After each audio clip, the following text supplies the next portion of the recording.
I love your channel, Vivid. It's really gotten me street savvy within the anime fandom. I cannot thank you enough. Sorry if this story is too long for a video, for it's very long. I still hope you have a chance to read it though. Also, I've always wondered, what characters do you cosplay? Thanks again for reading the story. I love me some questions, I do.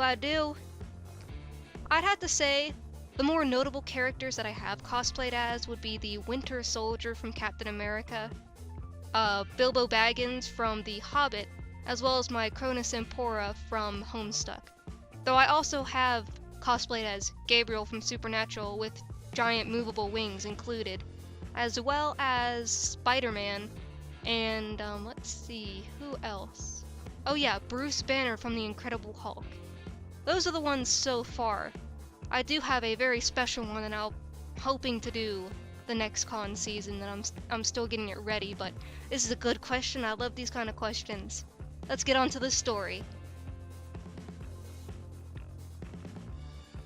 Okay, so it all started when a new girl came to my school. Let's call her Nancy. She had a Black Butler backpack, and even though I don't really like Black Butler, I decided to compliment her on it. Considering that had been between classes, and we only had 3 minutes between our classes at my school, I didn't have much time to say any more than that. Skip ahead to lunch, and I feel an arm wrap around my neck in some sort of half-hug thing. I look over to see Nancy, and me being the gullible person that I am, started a conversation. Over a few weeks, we became pretty close. But the only thing tying our friendship was anime.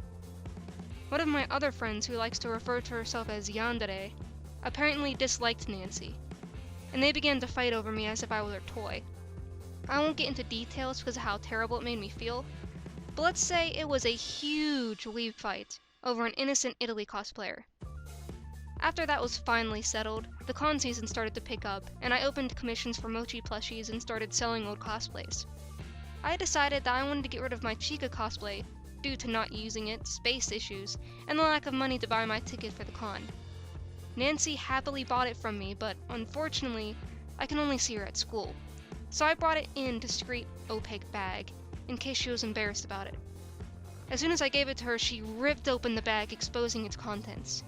She squealed in delight, and took the bag into the bathroom. I was quite confused, until I realized she was putting it on. It was like a horror story come true. She walked out of the bathroom in full cosplay and wore it for the rest of the day. At school. Now I understand cosplaying at school because heck, I'll admit it, I've done it before. But never was it outside of Spirit Week or in full cosplay before.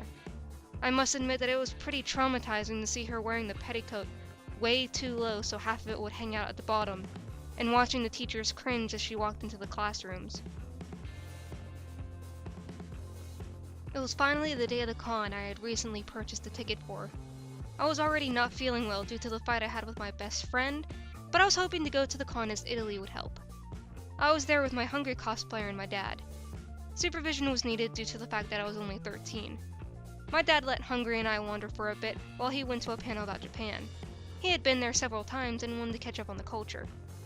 All of a sudden I hear loud screaming from the end of the hallway, and I'm smothered by like 5 people hugging me at once to the point that I can't breathe. They ran so fast I had no idea that it was a few of my friends, so I ended up screaming too. If that isn't terrible enough for the 5'3", very skinny, weak teen, then what happened next may be. I went to the Hetalia meetup with Hungry, and once again met up with Nancy. In the Chica cosplay, petticoat still not fixed, and the other friends that just so happened to be at the con. Because I'm so light, a lot of friends like to carry me around.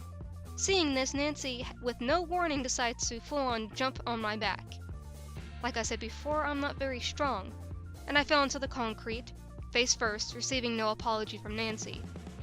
I'm still traumatized to the point where I'm a bit weary to even put on my Italy wig. I think I'll stick to being a boa from now on. Remember, you can submit your own story through my Tumblr, and who knows, it might end up being the next video. Until next time, thanks for watching.